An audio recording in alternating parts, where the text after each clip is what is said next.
이날에 무리가 큰 제사를 드리고 심히 즐거워하였으니 이는 하나님이 크게 즐거워하게 하셨음이라. 부녀와 어린아이도 즐거워하였으므로 예루살렘이 즐거워하는 소리가 멀리 들렸느니라. 오늘 생명 양식은 느헤미야 12장 27절부터 47절까지의 말씀입니다. 43절로 47절까지의 말씀을 함께 보겠습니다. 이날에 무리가 큰 제사를 드리고 심히 즐거워하였으니 이는 하나님이 크게 즐거워하게 하셨습니다. 부녀와 어린아이도 즐거워하였으므로 예루살렘이 즐거워하는 소리가 멀리 들렸느니라. 그날에 사람을 세워 곳간을 맡기고 제사장들과 레위 사람들에게 돌릴 것, 곧 율법에 정한 대로 거제물과 처음 익은 것과 11조를 모든 성읍 밭에서 거두어 이 곳간에 쌓게 하였노니 이는 유다 사람이 섬기는 제사장들과 레위 사람들로 말미암아 즐거워하기 때문이라.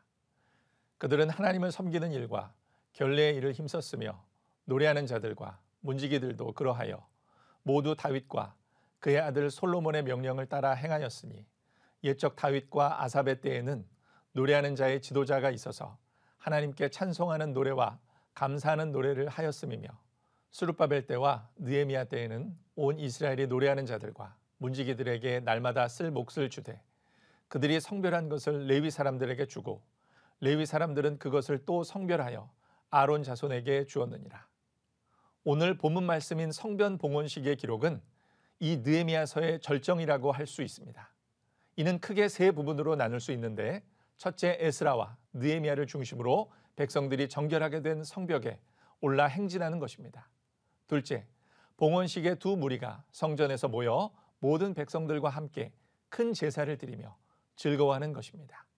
셋째, 모세의 율법에 따라 참석한 모든 백성들이 제사장과 레위 사람들의 쓸 것들을 헌물하는 것입니다. 성벽의 재건이 완성되고 봉헌식이 거행되자 사람들은 감개무량했습니다. 단순하게 보면 성벽이 있어서 평안히 살 수 있는 이유도 있지만 명실공히 한 나라의 수도로서 정치적인 자주권이 있음을 만방에 알리는 일이었기 때문이었습니다. 곧 그들이 자주적인 국가임을 선포하고 아울러 백성들로 하여금 민족의 정체성을 확립시키는 것이었습니다. 동시에 무엇보다도 택한 백성들의 거룩성을 회복하고 유지하려는 신앙적인 목적도 있었던 것입니다. 고레스의 칙령이 있고 어언 100여 년 만에 이루어졌으니 백성들은 그 감동과 감격이 배가 되었을 것입니다. 이제 성벽 봉헌에 앞서 제사장들과 레위인들은 성벽과 성문과 백성들을 정결케 하였습니다. 바야흐로 예루살렘 성이 거룩한 성이 된 것입니다. 가장 먼저 성을 가득 채운 것은 감사 찬송이었습니다. 두 때로 나뉜 무리가 한 곳에서 출발해 각각 다른 방향으로 성을 동그랗게 순행했습니다. 이것은 모든 것을 하나님께 봉헌하는 것을 의미했습니다. 아마도 그들은 성벽 위를 걸으면서 하나님의 영광을 찬미하는 시편의 노래를 불렀을 것입니다. 그들이 부른 감사의 내용은 예루살렘 성의 경이로움이 아니라 하나님을 향한 감사의 고백이었습니다. 그들은 특정한 장소에 집결해서 그곳에서 두 무리로 나뉘었습니다. 절반의 방백과 제사장과 레위 사람이 오른쪽으로 돌았는데 이 무리를 인도한 사람은 에스라였습니다. 그리고 다른 절반의 방백과 제사장들이 왼쪽으로 돌았는데 여기에서는 느헤미야가 뒤를 따랐습니다. 느헤미야는 총독의 지위를 가졌음에도 거룩한 질서를 따라 레위 사람들 뒤에서 행했습니다. 이러한 행사의 목적은 하나님의 은총을 깨닫고 감사하는 가운데 이 일이 영원히 기억되도록 하기 위한 것이었습니다. 백성들은 심히 즐거워하였으며 방백들과 제사장들과 레위 사람들도 큰 제사와 나팔 소리와 악기를 연주하는 것으로 그들의 기쁨을 표현하였습니다. 그 성에서 하나님을 섬기는 제사장들과 레위 사람들이 자신들의 본분에 힘쓰며 성전을 지킬 때 거룩한 성을 둘러싼 백성들의 기쁨과 즐거움도 계속될 수 있으며 그러한 기쁨은 장차 누리게 될 영원한 기쁨의 보증이 될 것입니다. 이와 동시에 백성들이 제사장들과 레위 사람들을 위해 즐거운 마음으로 그들의 쓸 것을 공급할 때 이스라엘 공동체는 하나님이 의도하신 대로 질서 있게 돌아갈 수 있었습니다. 율법은 이미 그들이 받을 몫을 규정해 놓았지만 이것이 제대로 거두어지고 지급되지 않는다면 그러한 규정은 아무런 소용이 없습니다. 지도자가 백성들로부터 존경과 신뢰를 얻는 가장 확실한 방법은 겸손과 부지런함으로 섬기는 것입니다. 지도자는 자신에게 주어진 책무에 최선을 다해야 하는 것입니다. 성벽을 봉헌하는 가운데 이러한 기쁨과 위로가 이스라엘 백성들 가운데 있었던 것입니다. 이제 오늘 본문이 오늘날의 우리에게 주는 교훈 몇 가지를 살펴보겠습니다.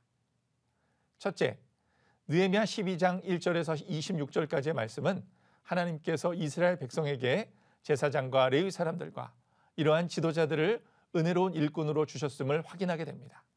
그것은 분명한 하나님의 은혜였습니다. 구약 시대의 성전 제사가 중요했습니다. 그것은 구주 예수 그리스도를 예표하며 상징하기 때문입니다.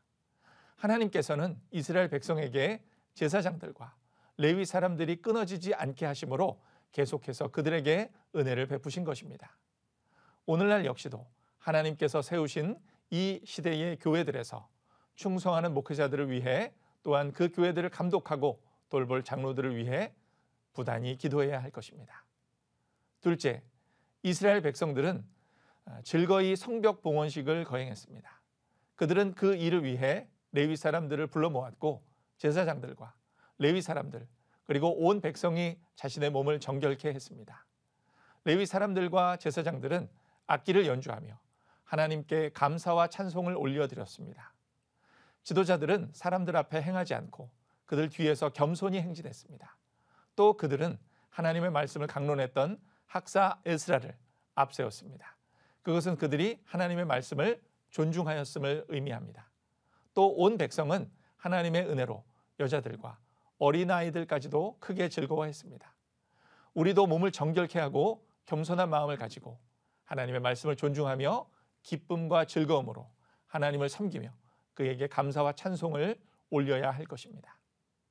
셋째, 이스라엘 백성들은 하나님께 드리는 첫 열매들과 11조들과 헌물들을 창고에 모아 레위 사람들에게 주었고 레위 사람들은 그들의 11조를 제사장들에게 주었습니다. 이스라엘 백성들은 하나님께서 율법에 명하신 물질적 섬김을 실천했던 것입니다.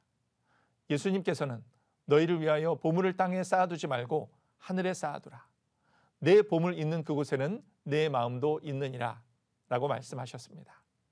헌금은 하나님과 주 예수님을 믿고 사랑하는 표시이며 천국의 소망을 두고 사는 우리 천국 시민권자들의 특권임을 기억해야 할 것입니다. 포로지에서 돌아온 유다 백성들이 최선을 다해 성전과 성벽을 재건했던 이유는 온전히 하나님을 섬기며 오직 그분께만 바른 제사를 올려드리기 위함이었습니다.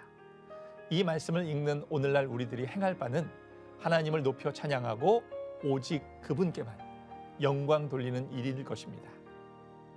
오늘 하루 믿는 자들로서 무엇을 믿고 행할지에 대하여 바르게 깨닫는 그리스도인들이 되기를 소망합니다.